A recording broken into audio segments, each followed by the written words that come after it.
Et bonjour à tous, j'espère que vous allez bien.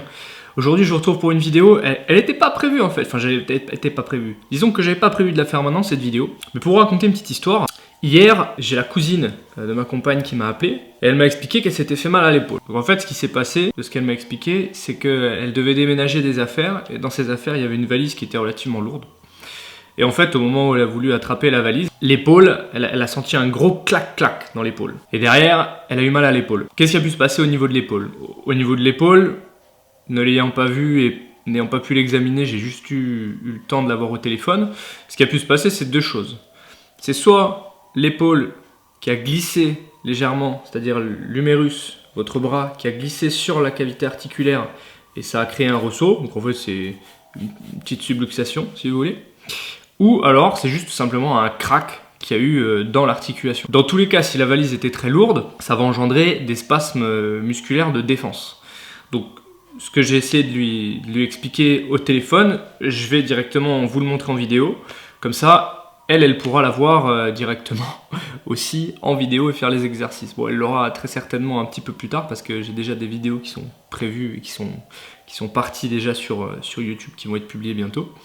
Donc en gros, je lui ai conseillé plusieurs choses. Je lui ai conseillé premièrement un travail avec balle de tennis, comme j'avais pu vous montrer déjà pour les douleurs entre les omoplates, mais je vais vous remontrer le même travail sur l'épaule. Je lui ai conseillé également des exercices de mobilité, c'est-à-dire venir travailler le mouvement qui va venir faire mal, si c'est par exemple en levant l'épaule, si c'est dans une certaine rotation ou autre, mais généralement il y a certains mouvements qui sont très souvent douloureux quand on a des soucis d'épaule. Et enfin, venir justement travailler tous ces muscles, venir les étirer, mobiliser, et je vais vous montrer tout ça. Donc en gros, première partie, travail à la balle de tennis, deuxième partie, travail de la mobilité, troisième partie, on va venir étirer, mobiliser, détendre un petit peu cette épaule-là. Donc je vous retrouve tout de suite avec une balle de tennis et avec la balle de tennis et je vais vous montrer en gros comment est-ce qu'on va travailler un petit peu cette épaule à la fois en statique et en dynamique. Je crois même que je vais le faire contre la vitre là, comme ça on a la lumière, vous verrez bien. A tout de suite.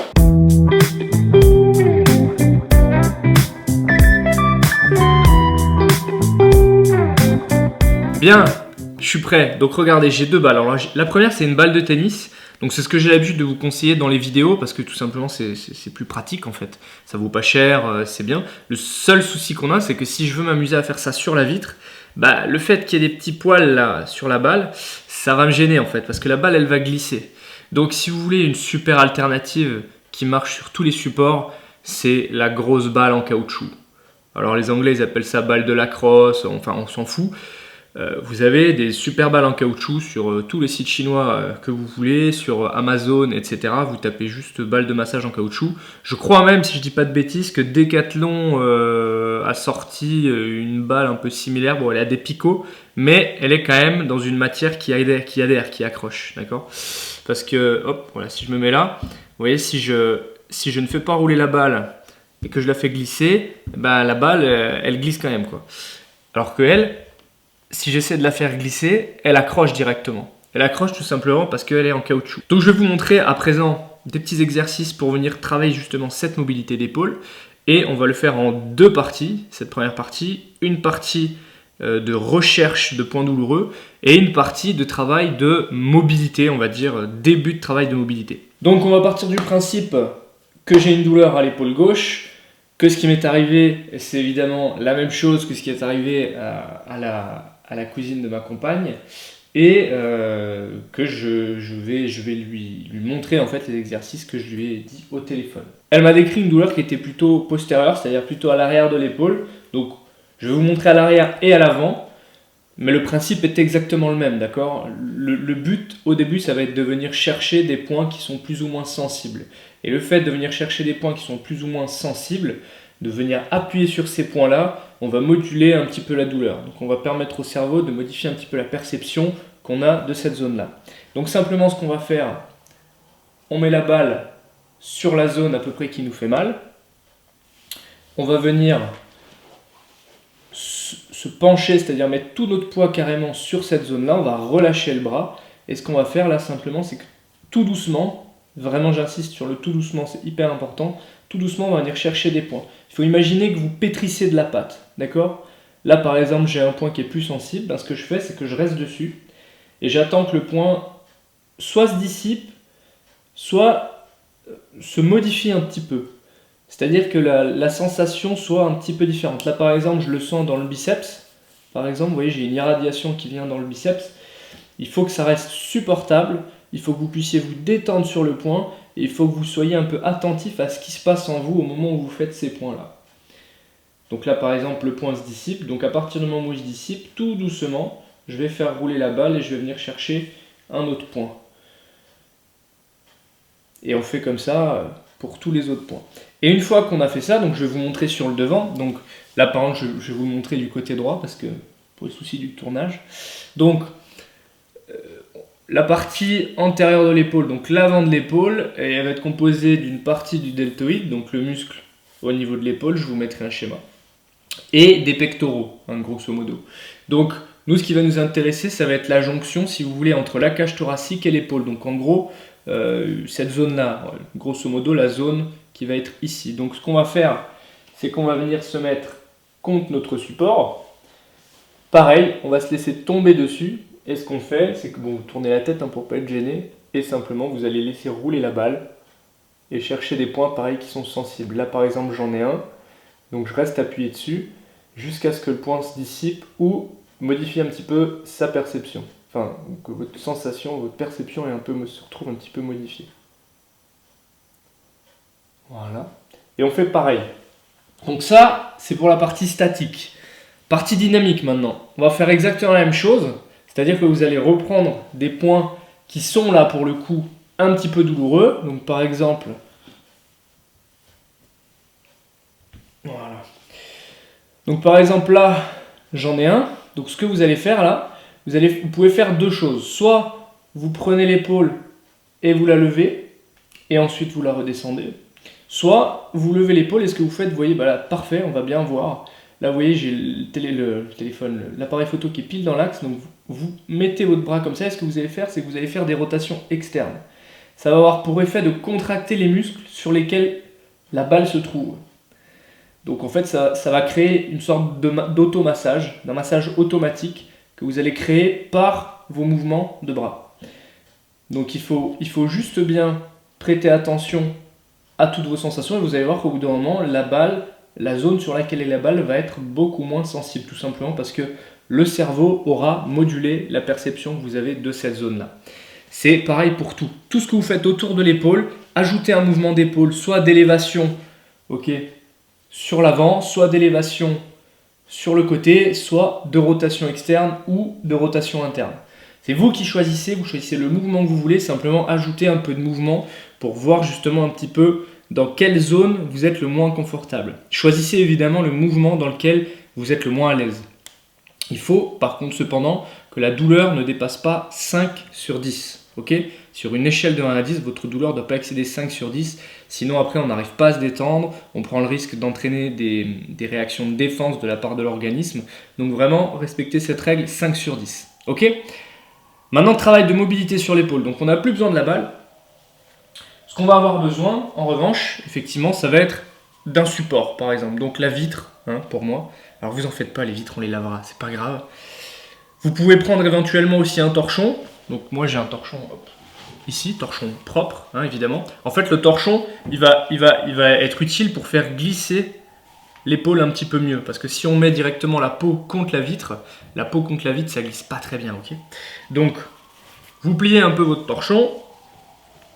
Et ce qu'on va faire, c'est qu'on va essayer de repérer un petit peu le mouvement qui nous fait mal. Alors je vais vous montrer la progression sur tous les mouvements, d'accord ? Le but, ça va être d'y aller premièrement passivement, c'est-à-dire, enfin passivement, de lever le bras activement, mais d'être à la frontière, si vous voulez, où la douleur va se déclencher.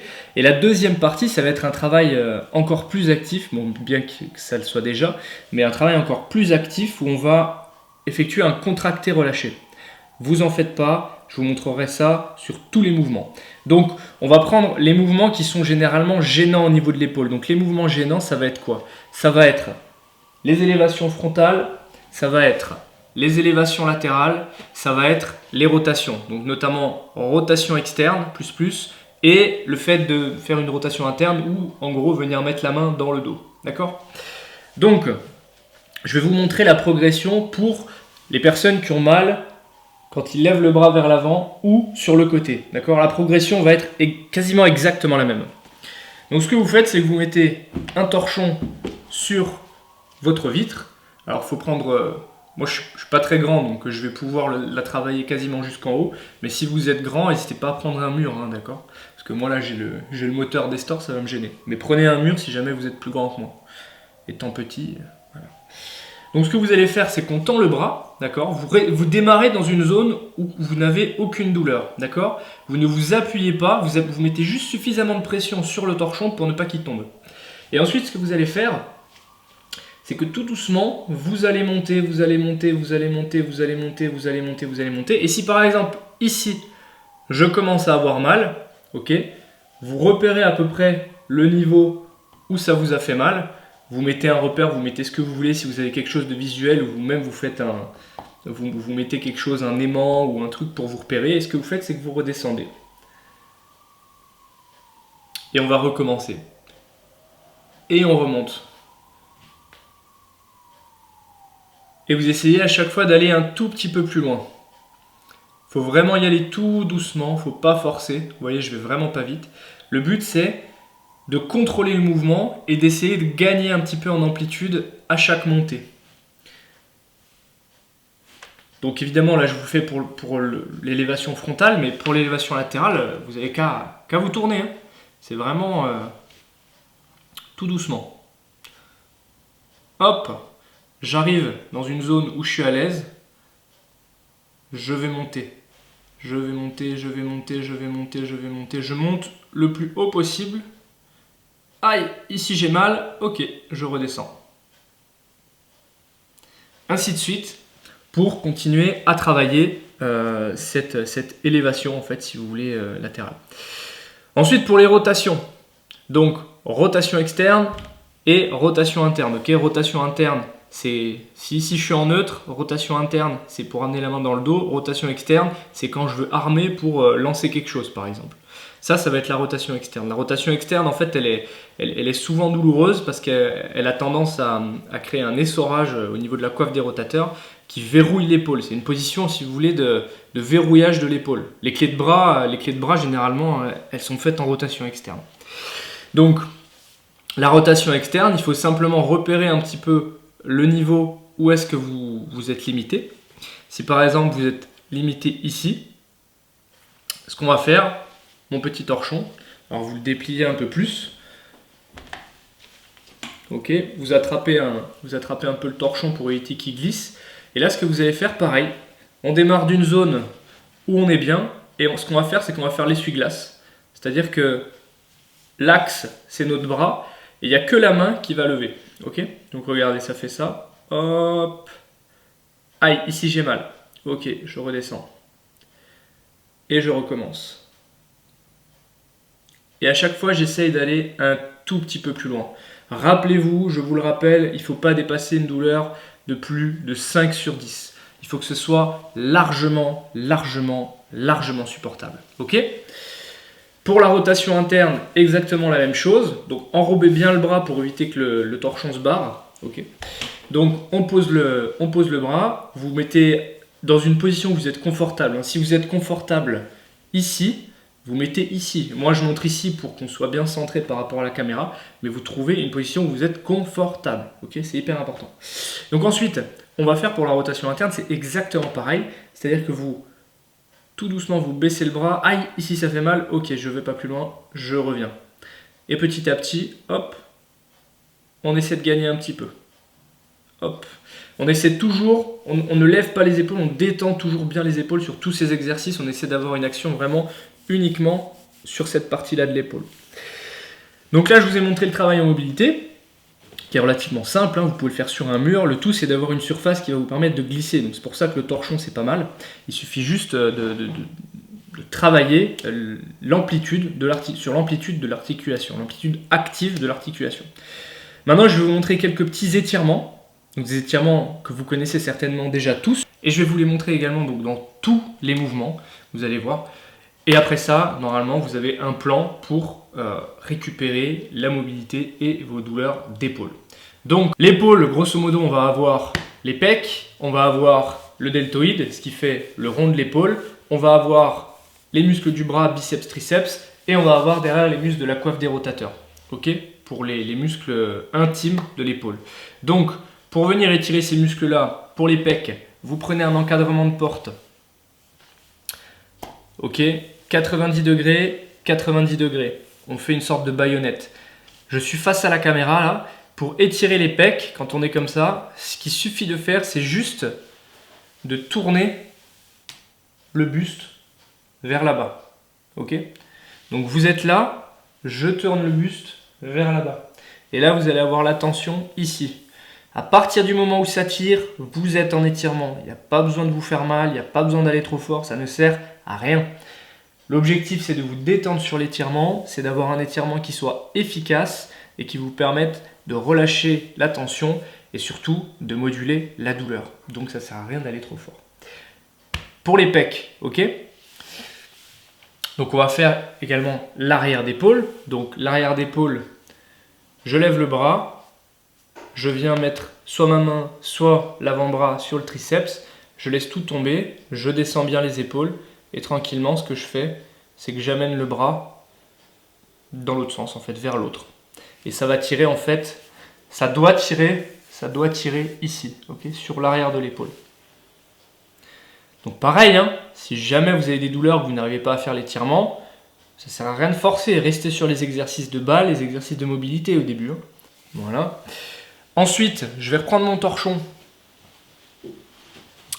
Et avec le torchon, on va travailler les rotations, d'accord? Donc pour travailler les rotations, donc ça c'est la main que je vais étirer. Je vais travailler la rotation externe. Je vais étirer les muscles rotateurs internes, donc si vous voulez. Donc ce que je fais, c'est que comme si vous vouliez donner un coup de fouet, vous mettez le torchon derrière, vous le laissez dépasser sous le bras là, et avec l'autre bras vous allez l'attraper. Et ce que vous allez faire, c'est que vous allez caler le bras sur un support et vous allez tirer vers l'arrière. Ça va avoir pour effet, en fait, vous voyez, de faire une rotation externe. C'est-à-dire que je suis ici et je passe en rotation externe. Alors, ce qu'il va falloir faire attention, c'est de ne pas compenser avec le dos. C'est-à-dire de ne pas faire ça. Là, c'est vraiment que le bras qui va bouger. Ok ? Donc là, quand ça tire, je suis en étirement, je n'ai pas besoin d'aller plus loin. Pour la rotation interne, même principe, sauf que là, cette fois-ci, vous allez essayer de mettre la main dans le dos. On met la main dans le dos et on va tirer, simplement. Il n'y a pas besoin de faire plus compliqué, dès que ça tire, on est en étirement. Donc ensuite, on va étirer le triceps. Donc triceps, je prends la main, je la mets entre les omoplates derrière, je prends de mon autre main, j'attrape mon coude et doucement, je vais amener le coude à la verticale. Quand ça tire, on est en étirement, il n'y a pas besoin d'aller plus loin. Ok ? Et on peut évidemment finir par le biceps qui peut éventuellement aussi donner des douleurs, pareil au niveau de l'épaule, puisque c'est aussi un stabilisateur de l'épaule. Donc, soit vous mettez la main comme ça, soit vous la mettez comme ça. Ça va être en fonction des ressentis. Il y a des gens qui ressentent mieux quand ils ont la main comme ça, ça s'appelle une pronation, ça. C'est-à-dire que la main, supination, elle va regarder, si vous voulez, vers le plafond. Ça vient de supplier. Et pronation, elle va regarder vers le sol. Donc, là, évidemment, vu que je change de plan, c'est un peu différent, mais le principe est le même. C'est juste transféré. Donc, soit vous mettez comme ça, soit vous mettez comme ça. C'est exactement pareil. Moi, ça me va pareil. Et là, simplement, même principe que pour les pecs, sauf que cette fois-ci, on va avoir un étirement qui va être beaucoup plus global sur toute la chaîne des fléchisseurs au niveau du bras. Donc vous choisissez comme ça ou comme ça, peu importe, et vous allez juste essayer de focaliser votre attention sur le biceps. Donc le biceps, il est ici. Simplement, vous allez tranquillement, hop, doucement, vous tourner. Et là, vous voyez, par exemple, on pourrait croire que je suis plus focalisé sur mes pecs, mais le fait, en fait, de venir forcer un petit peu l'extension au niveau du triceps, je le ressens beaucoup plus dans le biceps. Donc l'extension, ça veut dire quoi ?